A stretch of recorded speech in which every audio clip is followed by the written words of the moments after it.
공인중개사, 주택관리사 공통시험 범위에 대한 핵심 내용 및 중요 지문을 컨텐츠로 영상을 만들어서 올리고 있습니다. 이게 마지막 영상이 될 것 같고요. 한동안은 영상을 올리기보다 그냥 공부를 쭉 할 것 같습니다. 마지막 영상이니까 끝까지 최선을 다해서 녹화를 해보겠습니다. 네, 목차를 보겠습니다.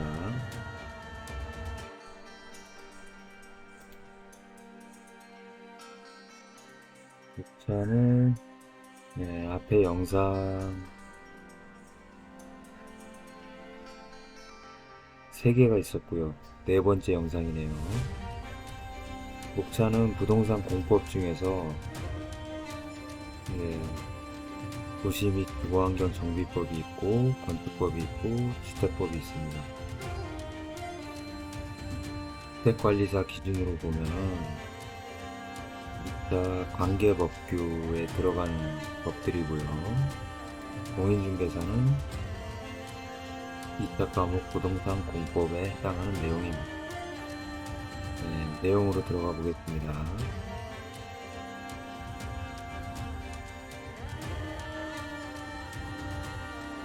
먼저 도시 및 주거환경 정비법을 보겠습니다.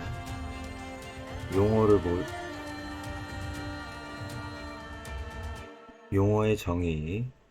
재개발 사업에 있어서 토지 등 소유자는 토지 또는 건축물의 소유자 또는 그 지상권자를 말한다.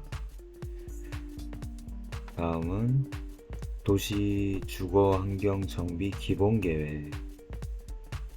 대도시의 시장이 아닌 시장. 뭔 말이죠? 시장인데 대도시 말고 대도시보다 작은 도시의 시장은 기본계획의 내용 중 정비사업의 계획기간을 단축하는 경우에 단계별 정비사업 추진계획을 변경하는 때에는 도지사의 승인을 받지 않을 수 있다. 원래는 받아야 되는 건데 기간을 단축하는 경우에는 받지 않을 수 있다. 이렇게 보고 넘어가면 될 것 같습니다.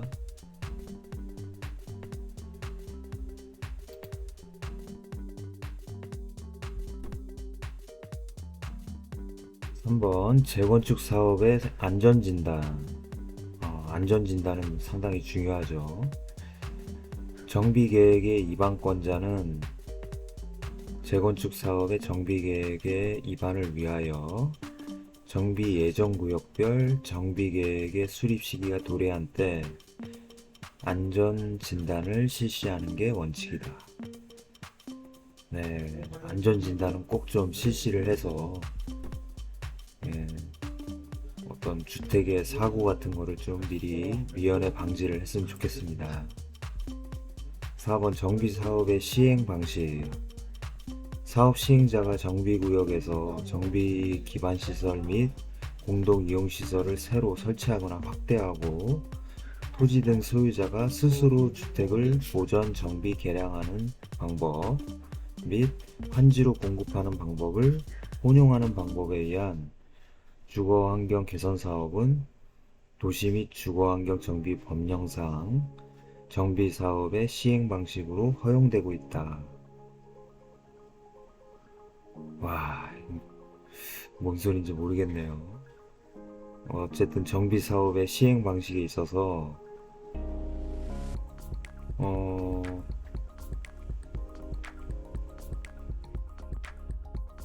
방법이 2가지가 있네요. 토지 등 소유자가 스스로 하는 방법, 그리고 환지로 공급하는 방법, 이 2가지를 혼용하는 방법에 의한 주거환경 개선 사업은 법령상 정비사업의 시행 방식으로 허용이 되는 방식이다. 2가지가 있다는 거네요. 일단 그렇게 정리를 하는 게 낫겠습니다. 5번 정비사업 시행 및 사업 시행자. 재개발 사업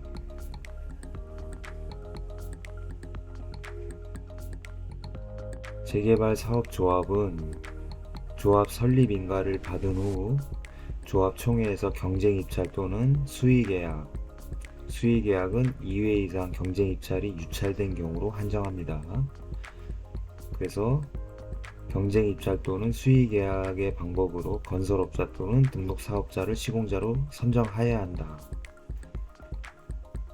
이거는 재건축 사업조합도 동일하다.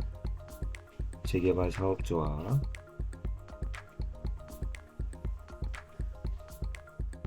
조합 설립 인가를 받은 후 조합 총회에서 경쟁 입찰이 됐든 수의계약이 됐든 두 가지 중에 한 가지 방법으로 건설업자 또는 등록사업자를 시공자로 선정한다. 재개발 사업조합과 재건축 사업조합은 이 내용상 동일하다. 이렇게 정리를 하면 될 것 같습니다. 조합 설립 추진위원회. 추진위원회가 행한 업무와 관련된 권리와 의무는 조합이 포괄 승계한다.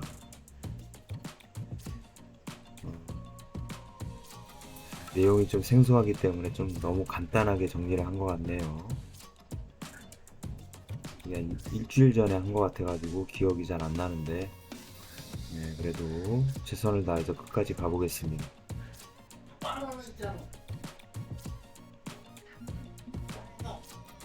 조합을 보겠습니다. 조합의 정관에는 정비구역의 위치 및 면적, 대의원의 수, 대의원 선임 방법, 청산금의 분할 징수 여부의 결정, 조합 상금 임원의 보수에 관한 사항이 포함되어야 한다.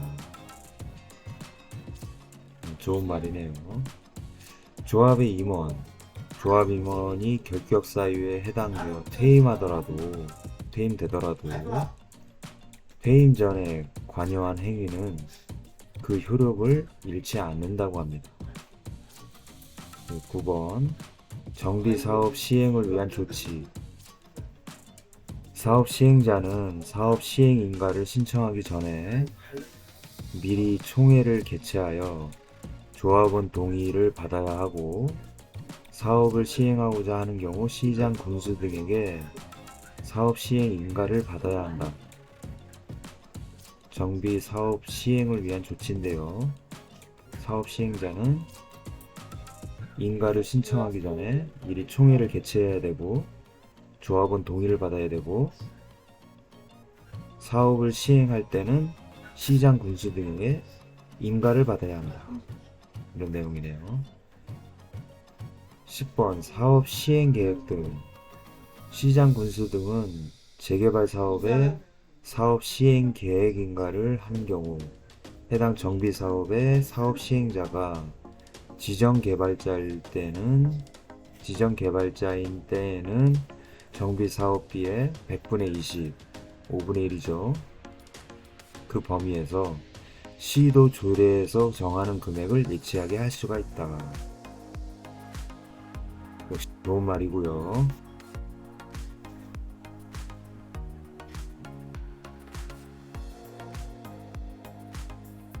재건축 사업의 관리 처분 계획. 시장 군수 등은 사업 시행자의 관리 처분 계획 인가의 신청이 있는 날부터 30일 이내에 인가 여부를 결정하여 사업 시행자에게 통보해야 된다. 그요. 30일 이내에 신청이 있은 날부터. 네. 다음에 관리. 아유.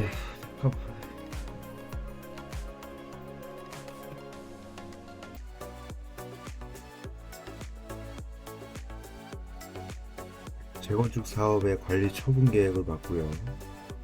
관리 처분 계획 및 관리 처분.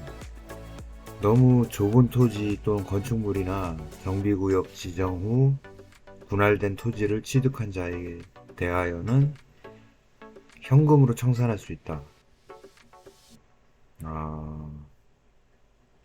또 합리적인 것 같네요. 13번 주택의 공급. 재건축 사업의 주택 공급과 관련하여 과밀 억제권역, 이외의 지역, 사업지구에 1세대 3주택을 소유한 자, 이 소유한 자가 최대로 공급받을 수 있는 주택의 수는 3주택이다.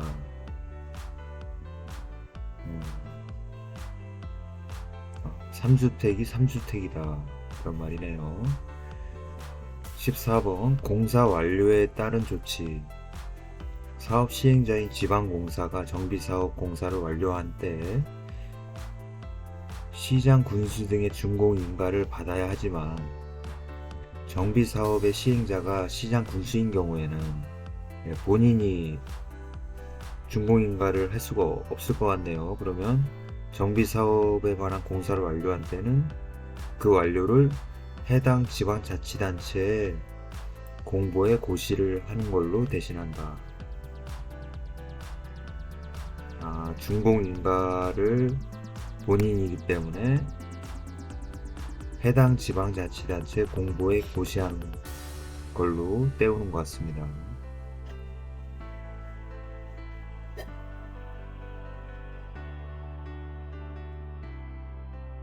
도시 및 주거환경 정비법은 청산금 여기까지네요. 청산금 정비 사업의 시행 지역 안에 있는 건축물에 저당권을 설정한 권리자는 그 건축물 소유자가 지급받을 청산금에 대하여 청산금을 지급하기 전에 압류 절차를 거쳐서 저당권을 행사할 수 있다.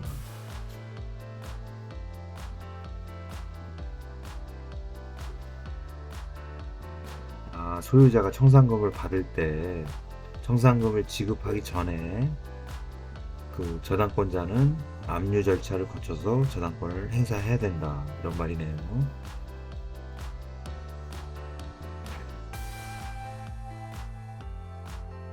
네, 그다음 건축법을 보겠습니다. 건축법은 좀 편한 것 같죠? 용어 정의.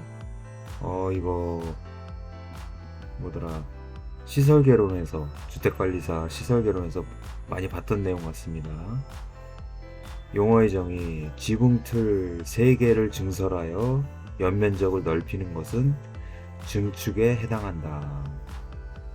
지붕틀 3개 증설, 연면적이 넓어지면 증축에 해당한다. 신고 대상 공작물은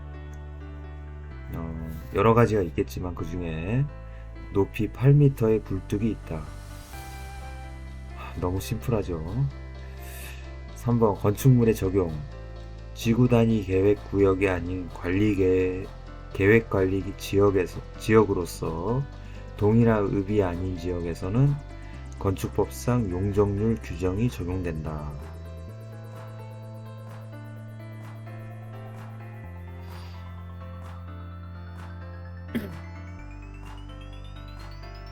말이 좀 언뜻 이해가 안 되는데, 지구 단위 계획 구역이 아닌 일단 계획 관리 지역이어야 되고요. 동이나 읍이 또 아니어야 되고요. 그런 지역에서는 건축법상의 용적률 규정이 적용된다. 4번 건축 허가 및 건축 신고. 사전 결정 신청자는 건축위원회 심의와 도시교통정비 촉진법에 따른 교통영향평가서의 검토를 동시에 신청할 수 있다. 네, 좋은 말이고요. 건축 허가 및 착공 제한. 특광도라고 하죠. 특별시장, 광역시장, 도지사가 시군구, 시장군수구청장의 건축허가 또는 건축물의 착공을 제한한 경우에는 즉시 국토교통부 장관에게 보고를 해야 하며, 국토교통부 장관은 제한 내용이 지나치다고 인정하면 해제를 명할 수 있다. 네, 일처리가 이런 방식으로 진행되는 것 같습니다.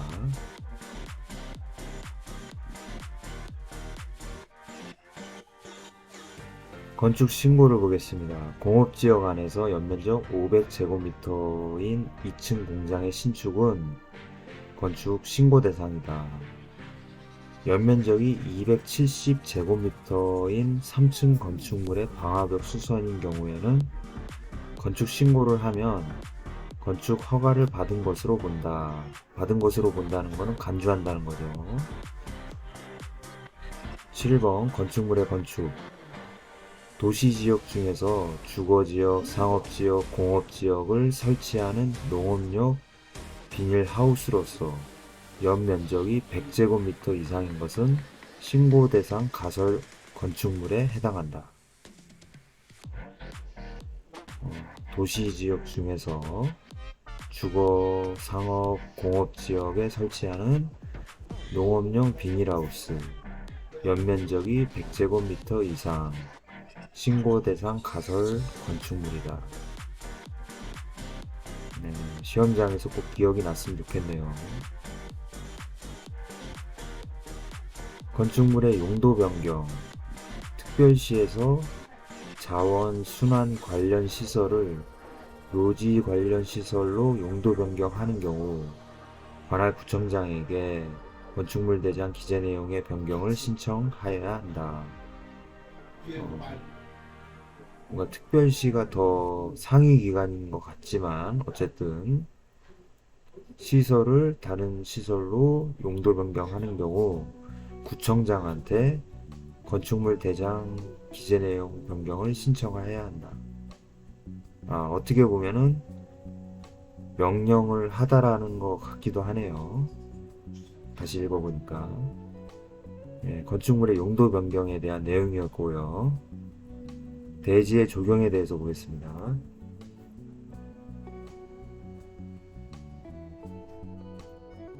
대지의 조경. 상업지역인 대지에 건축하는 연면적이 1000제곱미터인 물류시설인 경우 건축 법령상 대지의 조경 등의 조치가 면제되지 않는다.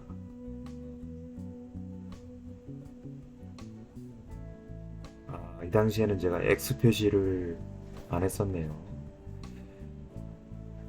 원칙은 면적이 200제곱미터만 넘어도 대지에 건축을 하는 건축주는 용도지역 및 건축물의 규모에 따라 해당 지방자치단체의 조례로 정하는 기준에 따라 대지의 조경이나 그 밖에 필요한 조치를 해야 된다.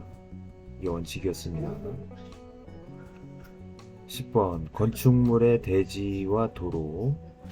연면적의 합계가 5000제곱미터인 공장의 대지는 너비 6m 이상의 도로에 4m 이상 접하여야 한다.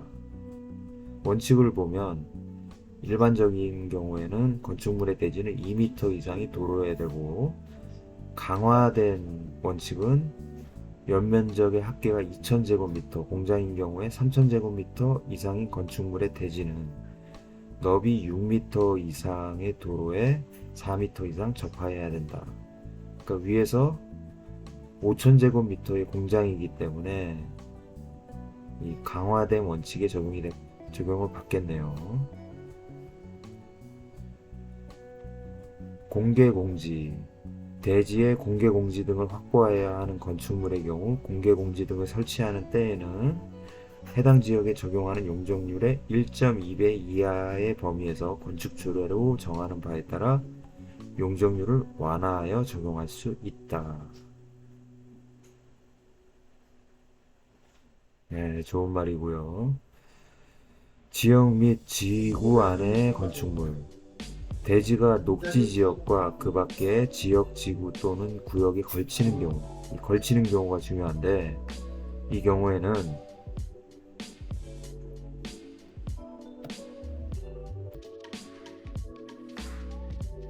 걸치는 경우에 각 지역, 지구 또는 구역 안의 건축물과 대지에 관한 건축법의 규정을 적용한다고 합니다.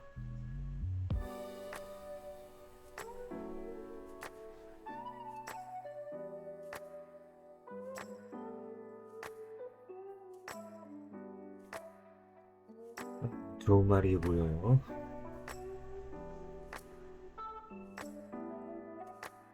아,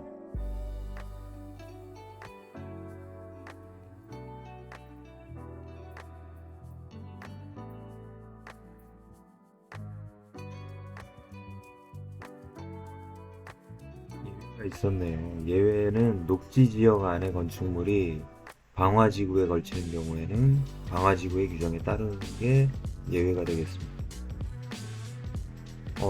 그 다음은 이제 많이 들어본 건데요. 건폐율, 용적률. 하나의 대지에 건축물이 둘 이상 있는 경우 용적률의 제한은 대지 안에 있는 모든 건축물들의 연면적을 합하여 산정한다. 연면적을 합하여 용적률의 제한을 가한다. 하나의 대지에 건축물이 둘 이상 있는 경우. 14번 면적 층수 높이. 연면적은 하나의 건축물 각 층의 바닥 면적의 합계를 말하는 것으로서 용적률을 산정할 때 층수가 50층 이상인 건축물에 설치하는 피난 안전구역의 면적은 연면적에 산입하지 않는다. 50층 이상이면 보통 63빌딩을 생각할 수가 있겠네요. 피난 안전구역의 면적은 연면적에 산입하지 않는다. 네, 좋은 말이고요. 대지의 분할 제한을 보겠습니다.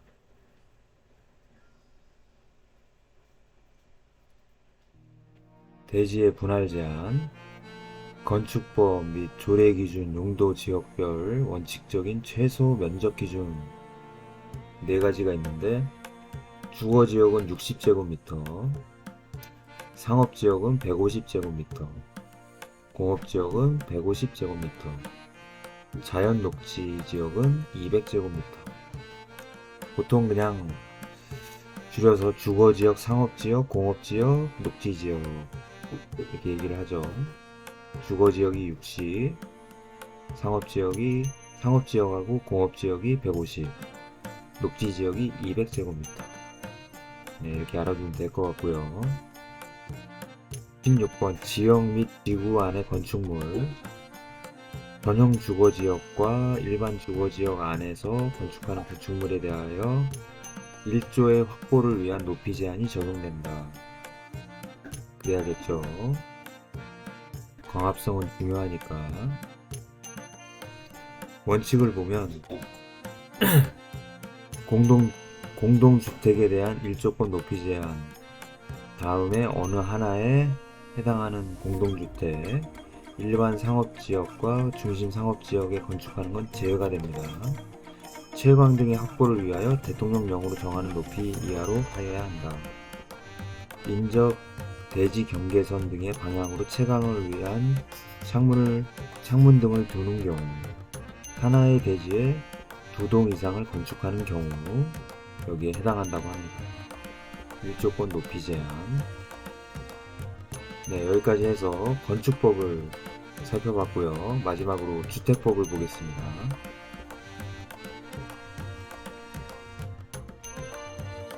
주택법이 내용이 좀 많긴 한데 끝까지 가보겠습니다. 용어의 정의. 세대 구분형 공동주택이란 공동주택의 주택 내부 공간의 일부를 세대별로 구분하여 생활이 가능한 구조로 하되 그 구분된 공간의 일부를 구분 소유할 수 없는 주택이다. 그 일부를 구분 소유할 수 없다. 생활은 가능하다. 그러니까 이제 특별히 나왔겠죠. 세대 구분형 공동주택. 느낌상 아파트는 아닌 것 같고요. 아파트 같은 경우에 빌라도 그렇고 구분 소유가 되기 때문에 그런 생각이 드네요. 국민주택은 무엇이냐?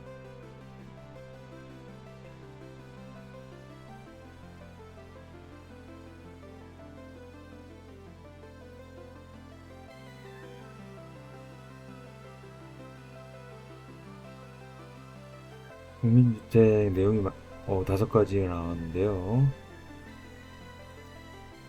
수도권에 소재한 읍 또는 면지역의 경우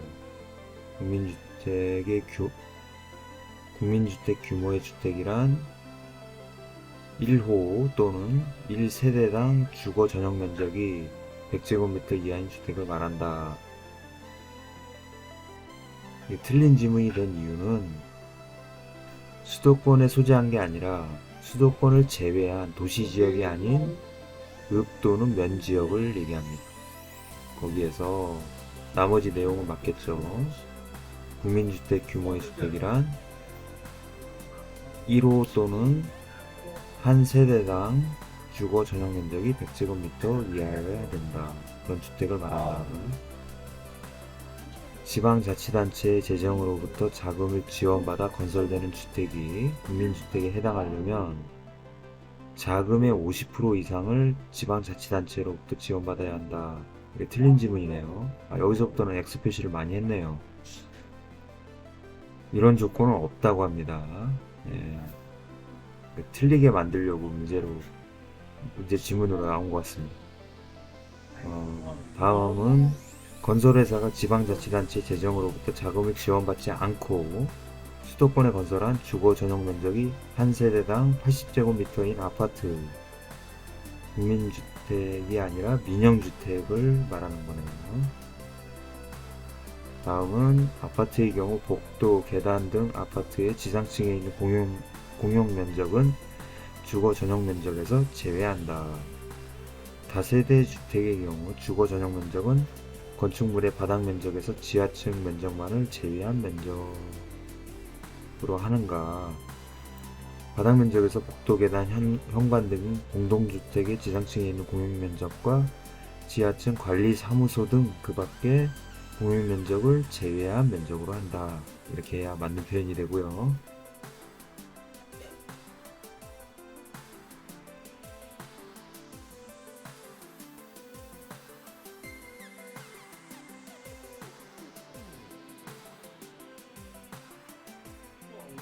도시형 생활주택도 중요한 개념으로 저는 봤는데요. 도시형 생활주택이란 300세대의 국민주택 규모에 해당하는 주택인가. 대통령령으로 말하는 주택은 맞을 것 같고요. 300세대 미만이네요. 예, 문제로 내다 보니까 이렇게 된 것 같고요. 도시형 생활주택에는 분양가 상한제가 적용되지 아니한다. 이거는 좀 많이 봤던 지문 같습니다. 수도권 정비계획법에 따른 수도권의 경우 도시형 생활주택은 1호 또는 한 세대당 주거 전용 면적이 100제곱미터 이하여야 한다. 아니죠. 85제곱미터 이하가 돼야 됩니다.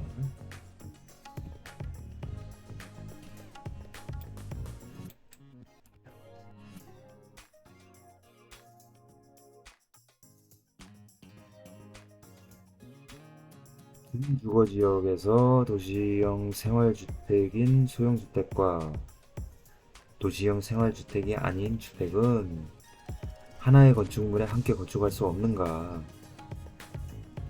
준주거지역 또는 상업지역이 해당하고요. 소형주택도 소형주택과 도시형 생활주택 외의 주택을 함께 건축할 수 있다고 합니다. 네, 소형주택이 이제 도시형 생활주택에 포함이 되는 개념으로 봤고요. 소형주택은 주거 전용 면적이 30제곱미터 이상인 경우 욕실 및 보일러실을 제외한 부분을 3개 이하의 침실과 그 밖의 공간으로 구성할 수 있으며 침실이 2개 이상인 세대수가 소형주택 전체 세대수의 3분의 1을 초과하지 않아야 한다고 합니다. 요건이 상당히 까다롭네요.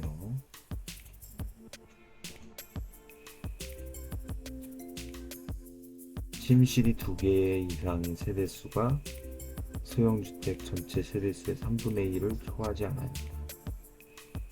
와, 이런 식으로 조건을 아주 그냥 조건을 맞추기가 쉽지 않아 보입니다.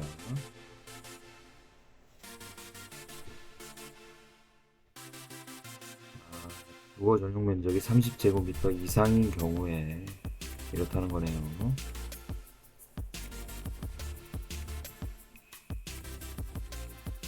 자, 주택법에서 등록사업자는 주택법을 위반하여 금고 이상의 형을 선고받고 그 집행이 면제된 날로부터 2년이 경과한 자는 주택건설 사업에 등록을 할 수 있다. 위반으로 인해서 형의 선고를 받고 집행이 면제된 날부터 2년이 경과했으면 주택건설 사업에 등록을 할 수 있다. 주택조합과 등록사업자가 공동으로 사업을 시공하는 경우 등록사업자는 자신의 귀책 사유로 사업 추진이 지연됨으로 인해 조합원에게 발생한 손해를 배상해야 한다. 그 다음에 지역주택조합은 임대주택으로 건설 공급하여야 하는 세대수를 제외한 주택건설 예정 세대수의 50% 이상의 조합원으로 구성해야 한다. 좋은 말이고요. 조합원의 자격. 주택조합의 조합원이 근무, 질병치료, 유학, 결혼 등 부득이한 사유로 세대주 자격을 일시적으로 상실한 경우 시군구청장이 인정하는 경우 조합원 자격이 있는 것으로 본다.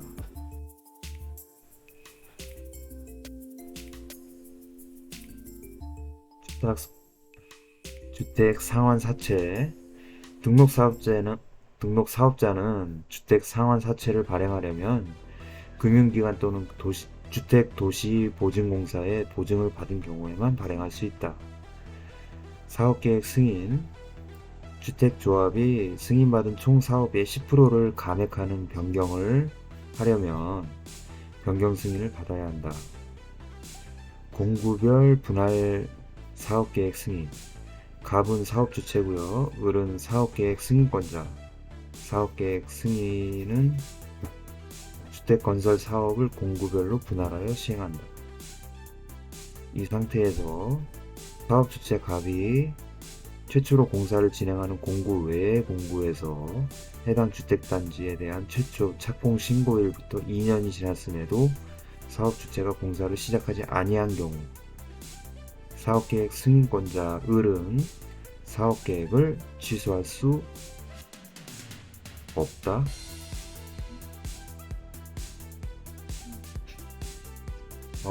이거는 잠깐 확인을 해보겠습니다.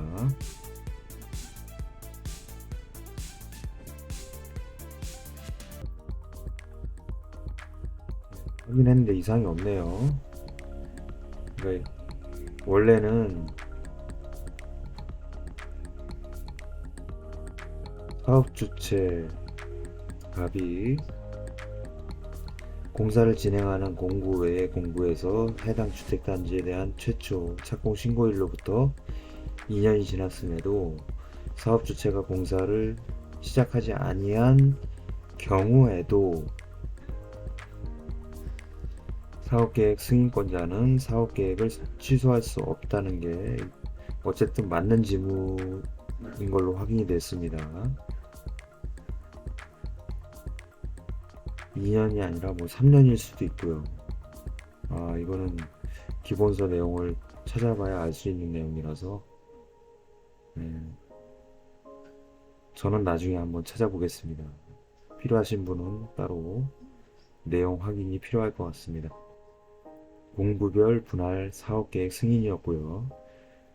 매도 청구를 보겠습니다. 사업주체가 주택건설 대지 면적 중 100분의 80%에 대하여 사용 권한을 확보한 경우 사용 권한을 확보하지 못한 대지의 소유자 중 지구단위 계획구역 결정 고시일 10년 이전에 해당 대지의 소유권을 취득하여 계속 보유하고 있는 자를 제외한 소유자에게 매도 청구를 할 수 있다. 사업주체가 매도 청구를 하려면 좀 복잡하네요.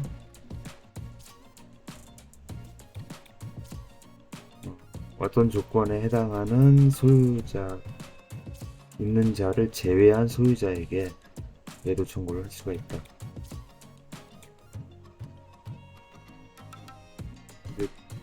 그 제한적인 조건도 하려면은 100분의 80에 대하여 사용 권한을 확보를 해야 되고요. 사용권을 확보하지 못한 대지의 소유자 중에 지구 단위 계획 구역 결정 고시일 10년 이전에 해당 대지의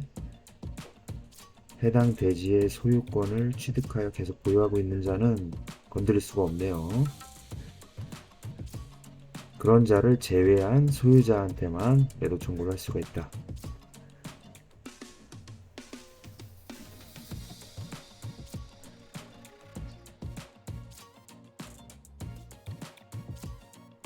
분양가 상한제, 관광진흥법에 따라 지정된 관광특구에서 건설 공급하는 높이가 120m인 아파트는 분양가 상한제 적용 대상이다.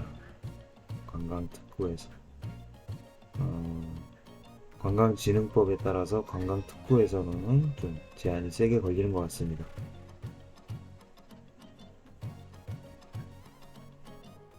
공급질서 교란행위, 다음 어느 하나에 해당하는 증서 또는 지위를 양도 양수, 상속 저당은 제외되고 그런 거를 공급질서 교란행위라고 보고 있습니다. 주택을 공급받을 수 있는 지위, 입주자 저축 증서, 주택 상환 사채, 시군구청장이 발행한 무허가 건물 확인서, 건물 철거 예정 증명서 또는 건물 철거 확인서, 공공사업의 시행으로 인한 이주대책에 따라 주택을 공급받을 수 있는 지위 또는 이주대책 대상자 확인서, 이런 것들을 양도 양수하면은 공급질서의 교란행위가 된다는 거죠. 입주자 저축증서의 저당,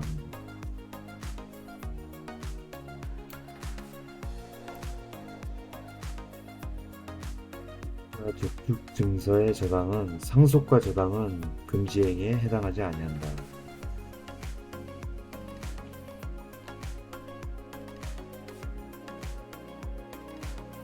상속 저당은 기억을 해야 되겠습니다. 임대주택,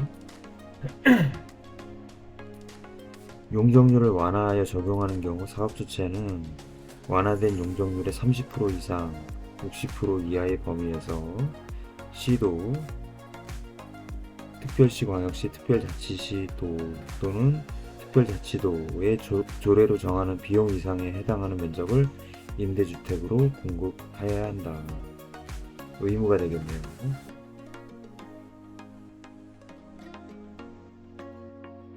자, 투기과열지구 지정 직전월에 주택 분양 실적이 전달보다 40% 감소한 곳은 투기과열지구로 지정하여야 한다.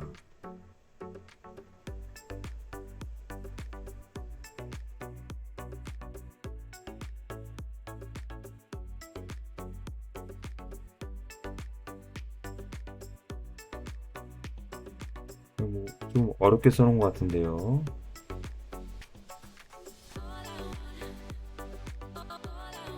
네, 잠깐 이것도 확인을 해봐야 될 것 같습니다.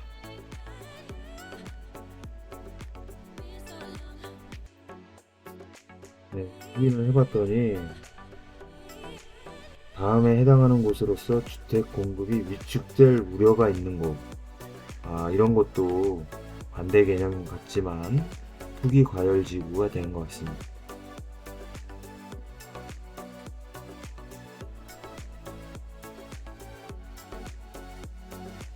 투기과열지구로 지정되기 전달에 주택 분양 실적이 전달보다 40% 감소한 곳, 그러니까 법에서는 30% 감소한 곳으로 돼 있더라고요. 투기과열지구로 지정하여야 한다. 네, 맞는 질문이 되겠습니다. 16번 주택의 전매행위 제한. 수도권 지역으로서 공공택지 외의 택지에서 건설 공급되는 주택의 소유자가 국가에 대한 채무를 이행하지 못하여 공매가 시행되는 경우에는 한국토지대조례 한국토지주택공사의 동의를 받아서 전매를 할 수 있다. 주택의 전매행위 제한. 한국토지주택공사의 동의를 받아야 된다는 거. 수도권 지역인데 공공택지 외의 택지에서 건설 공급되는 주택의 소유자가 국가에 대한 채무를 이행하지 못하여 공매가 시행되는 경우, 그런 경우에 한국토지주택공사의 동의를 받아서 전매를 할 수 있다. 뭐 할 수가 없기 때문에. 네, 17번 리모델링 주택조합이 시공자를 선정하는 경우 수의계약의 방법으로 하여야 하는가? 아니다. 경쟁 입찰을 해야 된다. 그리고 소유자 전원의 동의를 받은 입주자 대표회의는 시군구청장에게 신고하고 리모델링을 할 수 있는가? 아니다. 허가를 받고 리모델링을 해야 된다. 수직 증축형 리모델링의 경우 리모델링 주택조합의 설립인가 신청서에 당해 주택이 사용검사를 받은 후 15년 이상의 기간이 경과하였음을 증명하는 서류를 첨부해야 한다. 네, 여기까지가 세 번째 주택법에 관련된 내용 정리였습니다. 네, 이제 영상을 마칠 시간이 됐고요.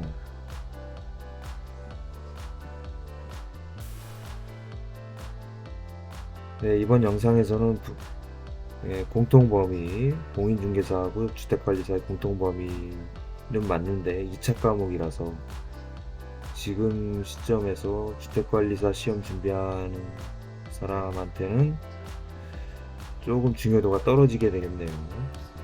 2차 과목 관계법규인데 도시 및 주거환경정비법, 건축법, 주택법 이 세 가지 법에 대해서 살펴봤습니다. 아주 간단하게 살펴본 거고요. 원래대로 하면 내용 엄청 많습니다. 줄여도 너무 많이 줄인 것 같긴 합니다. 네, 어쨌든 계획한 대로 제가 영상 4개로 공인중개사하고 주택관리사의 공통시험 범위에 대한